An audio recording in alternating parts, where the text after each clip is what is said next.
Today I have the pleasure of being joined by Scouse boxing royalty, one of the four Smith brothers, one of the illustrious boxing families out of this city. Stephen, great to sit down and chat. How are things for you? Yeah, not bad, all good. Yeah, fantastic. Let's get straight into it. You made your official retirement 2021 after a little bit of a layoff since the last fight in 2019. Talk to me a little bit about the decision to retire now specifically. It was more so just a case of I wasn't retiring, I had no plans on retiring, and then this pandemic hit. It was like COVID starting and boxing was sort of stopping, wasn't happening. I just lying in bed one morning with my wife and just thought, no, what? I think I want to retire. She was like, what? I said, I just don't see boxing happening for 12 to 18 months or whatever. Just what I thought myself, and I just thought I'm not at the right stage in my life for 12 to 18 months out to, I think I was 33, 34 at the time, and I just thought, nah, it's not the right time. We could get to 19, 20, 21, yeah, you can have 12 months out, stay in the gym, nothing changes, but you know, when you get a bit older, it's not the right time. So I just thought, I didn't want to retire, so I started accepting in my head. And then when time went on, it did sort of stop, and then you had a few like garden shows and stuff, which wasn't really for where I was at my career time. So I think I made the right choice anyway, and then I officially announced it, sort of 2 years on my last fight. But I thought, you know, I was getting a bit, not fed up, probably the wrong word, but I felt a bit unfair. The people who were asking me, people who were interested in messaging what's happening, mate, any fight news, and I thought, you know what, it's probably a bit unfair for me not to tell no one, people who've paid the money over the years to watch me fight. So I just officially announced it, and I was overwhelmed by the messages. I got all the, you know, the nice messages and stuff, and basically I got a chance to say thank you to the coaches who've helped me over the years from amateur to pro, and also to, again, people who paid money to watch me. I don't know, it meant a lot either way. Yeah. So if we say officially the retirement was June, July 2021 time, I guess what I want to ask is, when unofficially did you kind of retire in your head, if you like? Do you know when the first sort of lockdown and stuff happened in the April 2020? Yeah. Maybe I started thinking then, I think I might be done. And as I said, I just boxed in November, and I got back in the gym, I was ready to go again. I was looking for other opportunities, and I remember just lying there and just thinking, this might be it. And it was a sad thought, but I thought, you know what, it's going to be something you won't have to come to terms with, because retirement's tough, retirement's hard. I've seen it for other people, and I thought, oh, this might be me now. So I started sort of accepting it then, but I think I officially retired in my head when it got towards the end of the year and nothing was happening. I thought, nah, I'm done. Yeah. Once I hit the 12 points out of the ring and wasn't in the gym saying, I just thought, nah, there's no going back from this. Very tough time for boxing, of course, very tough time for sport and the you know, community more generally, but what was it like for you four? Because obviously you can work as a kind of, as a unit. Was it a difficult time for you four as a family? I've always said throughout my boxing career, it's good having my brothers there, because they're always going through the same thing as me, and anything I'm going through, they've been through or going through with me. So it's always good for sort of advice and someone to pick your brains and as you say, just out there for a bit of support. But I've said again since retiring, I feel more sorry for the young kids starting out now with this gap and this pandemic and boxing being up in the air, because you know they're looking for the chance to progress and chance to showcase the talent and a chance to keep improving and learning. You know, you can only improve and learn so much in the gym. You've got to fight, you've got to do it on the job, and I do feel more sorry for them. I'd rather it happen to me and miss the last year, 18 months of my career than it happened early on in my career and help me back a little bit. So again, I do feel more sorry for the younger kids. Yeah. So now we've got a little bit of time, and this is specifically why I wanted to get you on. I didn't want to get the retirement when it was raw. I wanted a little bit of time. You've accomplished so much in your career: British title, Commonwealth title, WBC title, 3-time world title challenger. Yeah. I guess when you look back on your career, what is the proudest moment that you have, type of thing? It's different, because you know, pride sort of like, the proud things are sort of like, I'm proud of my kids and proud, like, you know, my dad's probably proud of us, but I always look at proud like sort of things that mean more to me than things I do myself, if that makes sense. Like, I'm proud of my kids and proud of the way, like, you know, relationships I've got with my family. I'm proud of stuff like that. But in terms of that feeling, it sort of meant more to me in the amateur when I won the Commonwealth Games, just more so because I felt like I went and done it on my own way. You know, to the other side of the world, my family were getting up in the night and 3 in the morning and watching me fight my brothers and that. Like, it's the only time, and basically I've never been with my brothers type of thing, and done something which meant a lot to me. The fact that, like, I felt like they were proud of me. That sort of more of a proud feeling is where, like, I know, like, you know, my girl, my wife now, but she was at home with my mum they don't really watch the fights, but they were able to sit and watch me at the medal and the ceremony and stuff. So that sort of pride thing, knowing how proud they was, that sort of means a lot to me. And probably me pro career, again, probably just sort of like, there was a lot riding on the the Buckland fight just because of, obviously I'd had my first career loss to Selby. He was in the same gym. I went to Cardiff to Wales to box him, and I just thought he had a lot to prove. I thought maybe they'll overlook me because Selby's people probably think I'm easier than what it is, and it was also my coincidence that it fell on my son's first birthday. So I've become a dad. I'm, you know, got my little boy, again, so proud of him, and he comes to his first birthday, and the month before I gets offered to fight Gary Buckland, and I was like, when? He said August, so what date? He said 17th, I said yes, straight away. They were like, do you not want to go and speak? And I went, no, I'll take it. It's my son's first birthday. I just thought, I'm weird at numbers, I wouldn't lose on that day. Yeah. And it ended up being true, but it was a proud feeling for me then, because I thought that could have been, like, imagine having to live with that, knowing I lost on my son's first birthday. So I was proud of myself for taking it. You know, big task. Gary Buckland was a big favourite in that fight and was on good form at the time, and I was proud of myself more so for that, just for taking a big gamble on my son's first birthday, because that could have been something that never left me if I lost. Yeah, of course. Cause I saw Callum, one of Callum's interviews after the Castillo fight, and he talked about how he sees just boxing as a sport. Yeah. Some of the things you're saying there, is it a similar thing throughout all four of you, that it's boxing is a sport as opposed to the way we see the more dramatic way people talk about it?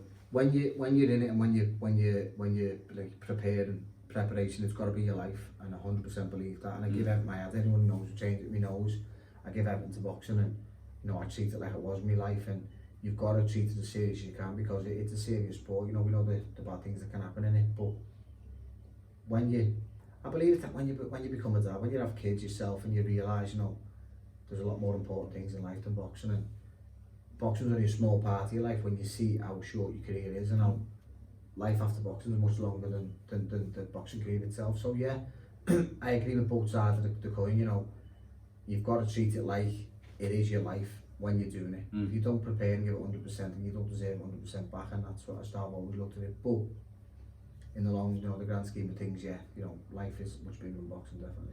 I would love to ask all four of you this question, but I've got you here, so I want to ask you this. Obviously, there's been so much success between four brothers in boxing, which is virtually unheard of. We see siblings, but we don't see four brothers. So what I want to ask you is, do you think your success, do you think it's nature, or do you think it's nurture? Do you think it's genes, or do you think it's your brain? It's a mad thing, and I think there's a good book about that, like nature versus nurture, and there's arguments for both sides. I do believe you're born with something. I do believe there's 100% something in your genes which gives you the right sort of attributes towards a certain sport, whatever it is. But I also do believe, you know, if you don't nurture your talents, you're never going to do it. So do I believe that growing up in a house, sparring every day with my brothers, it helped us? Of course it did. Do you know what I mean? And that was down to my dad. You know, the interest he had in boxing, it was never off the telly. We grew up with the Rocky films on the telly, you know, the Fabulous Four, Leonard Haynes, you know, Duran, Hagley, yeah. And but with us, we're watching them all the time, and I see the Rocky films being on, it was sort of boxing in and around us all the time. So we'd get home from school, we'd have to go somewhere, we'd be sparring with each other, and Timmy would come in, and we'd die and pretend we hadn't. But so the fact that we definitely nurtured it, and we 100% had the talent, but the fact that, you know, the nature took over, I think, and you know, we put a lot of effort in throughout our careers. If you counted the hours of training we put in, then, you know, God knows where you'd end up. But I do believe in both sides of the coin on that one, because I think you've got to have talent, but I think, you know, without hard work, it's not talent, it's not without hard work. And the same, you know, you won't get a fella out of any gym, in you know, any fitness gym, and say, look, you know, work hard, you'll be a boxing champion. If he hasn't got the talent, he won't be. So I do believe you need both, and I think we definitely have it. Yeah, of course.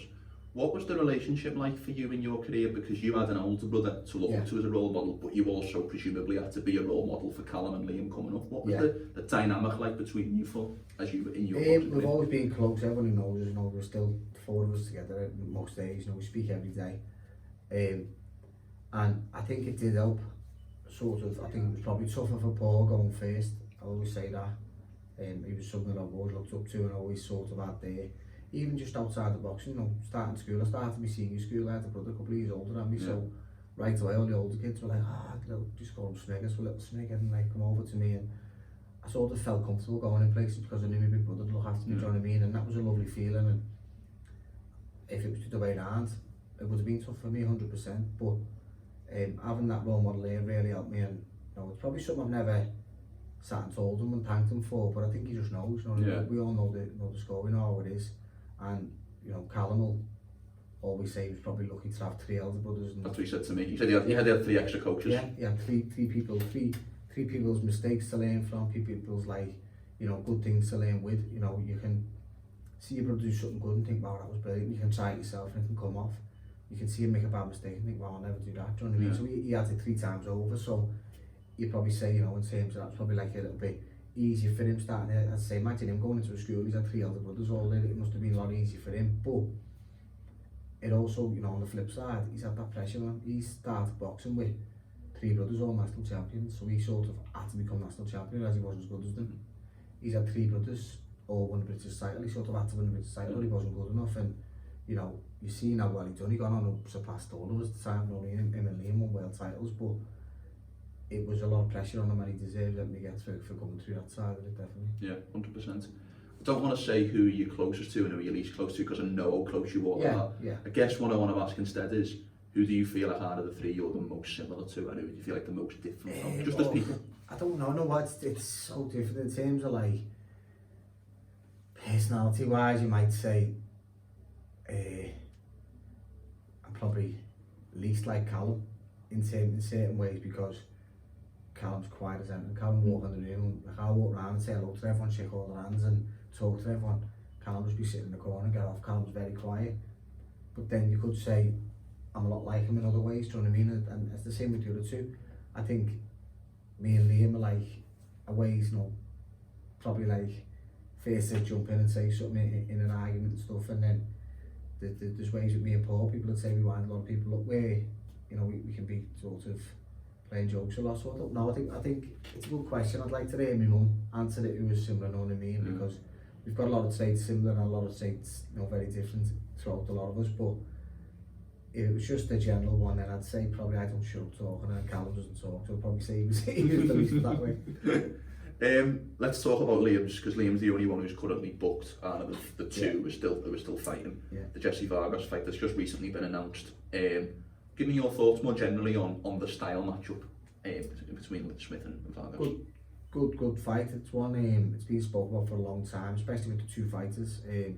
I know it's a fight Liam really likes, and you know, he can get his teeth into, because listen, make no bones about it, Jessie Vargas is a 2-weight world champion, and you know, he's a really good fighter for his own right. You know, you don't go and win 2-weight world title if you're not, you know, pretty decent, put it that way. So he's got all the respect, you know, he deserves from Liam and us as a family. He's a good lad and stuff, but you know, we always mention the word stylistically, and stylistically these type of fights, I believe, are what suit Liam. If I could pick a style of fight for Liam to go into, it'd be sort of the Mexican type of fight and stuff. And I know Vargas can mix it up a bit and box with, but I just don't see him going out and sticking to a game plan and trying to run from Liam with the sort of talk he brings. You know what I mean? I think he's going to have to, you know, show his heart and stand and fight with Liam at some point, and I think that's where Liam is at his best, and I think he's a level above in that department. Yeah, and just very quickly, we've seen Callum move up to light heavy to 175 a couple of months ago. How do you see his future playing out at this new weight class? What are your kind of opinions on this move up? Again, I think I see him being a world champion. I think it suits him. I think it was huge for 168 for super middle, and a lot of people are always like, how's he doing it? And he didn't find it that hard at first, but towards the end he'll tell you to become, you know, he matured, he's thick, he's getting bigger and bigger, and it does suit him. The timing was right, and you know, he's gone to light heavy, and he had the one fight in it, but you know, he made people sit up and take notice. He's going to become a force at light heavy, in my opinion, and I think just the sooner he can get that world title opportunity, the better, and then we'll see him, you know, become a 2-weight world champion. And again, I could have said about Vargas, you know, they don't give them away. That's some accolade, and especially not being for a fight from Liverpool, because it's never been done before. Yeah. Just want to mention there, because you mentioned weight, and I think when we, as I mentioned earlier, when we see siblings, generally speaking, they're at a similar weight class. but you guys are separated as 4 brothers between what, 30, 40 pounds. Yeah. What was it like for you being the smallest? You're talking about sparring when you were kids. What was that? Yeah, it's not at the time when we sparred. Paul was always the biggest. I was second. Liam and Callum were always sort of similar, but I was always bigger than the two of them. So I was like stood out the mountain, like keep your hands down and stuff like that. And then it got competitive when we come to the gym. Again, I used to spar with them until basically they got too big, and then you moved on type of thing. But it's funny now. I walk in with people into the room and I go, "I have my little brother Callum," and like they look like that, and people asking me about different dads and stuff, and we just laugh and we're all the same parents, but it's just the way it works. I don't know whether it was just a mad thing. It was just unlucky I ended up being the smallest one, but it was just one of the things. It was just funny when you see the 4 of us together. Like. Yeah.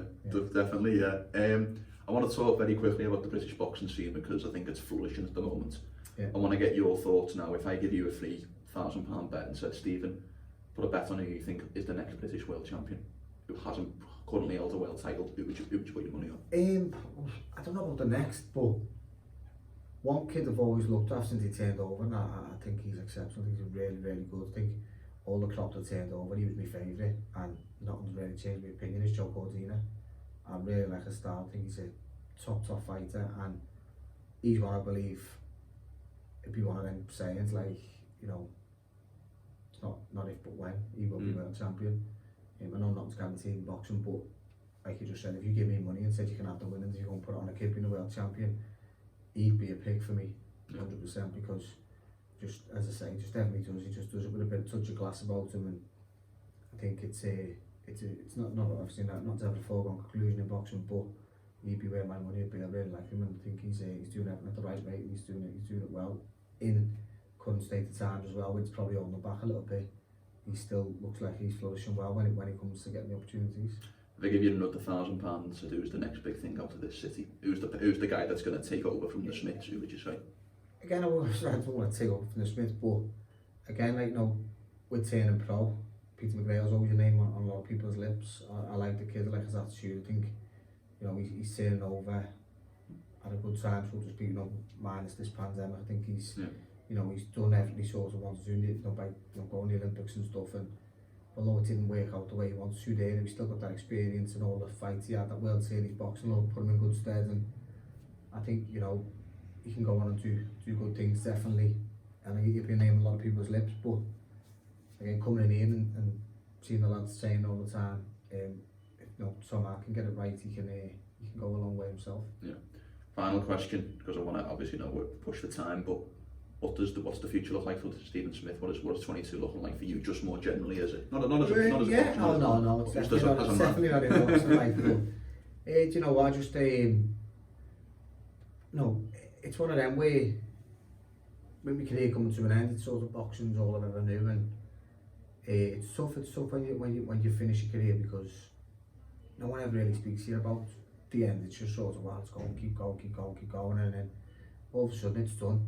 And as I say, with me, it wasn't sort of something planned. It's just sort of like it was out of my hands. So it's tough, and it's a struggle after boxing, because you miss it. It's all you ever knew. You miss it like mad. And every time I come in the gym here, and I don't try and come in too often, but when I come in, I watch my brother's training.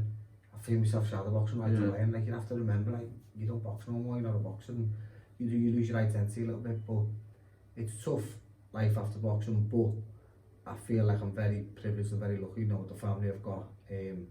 My wife and kids at home. My hands are full all the time with them, and I'm a taxi driver now for my kids, basically. I was going to say, what's the school run been like? Yeah, it's every day, mate. I have 2 every day now, because Monday to Friday, every day, one of my lads stay behind doing activity, whether it be like football, gymnastics, whatever they do. Every day they do something. So I drop them at 9, I'm at school 3 and 4 every day, which is time consuming to say the least. But again, yeah, I'm enjoying family time, and what's next I don't know, but I've really enjoyed my time at home, but I still do miss boxing. I won't miss it. Well, if you have as much success in the rest of your life as you do in your boxing career, then it probably stands you in good stead. Fingers crossed. Well, I very much thank you for sitting down. I really enjoyed it. Yeah, fantastic, mate. Before we finish, anything you want to say, sign off with sponsors, anything like that? No, mate. Just basically, just thank you to everyone. If you've ever bought a ticket and come to watch me box, and you support me in any way, then I really appreciate it, and it'll be something I'll never forget. Great way to end. Cheers, mate. Time, mate. Nice one.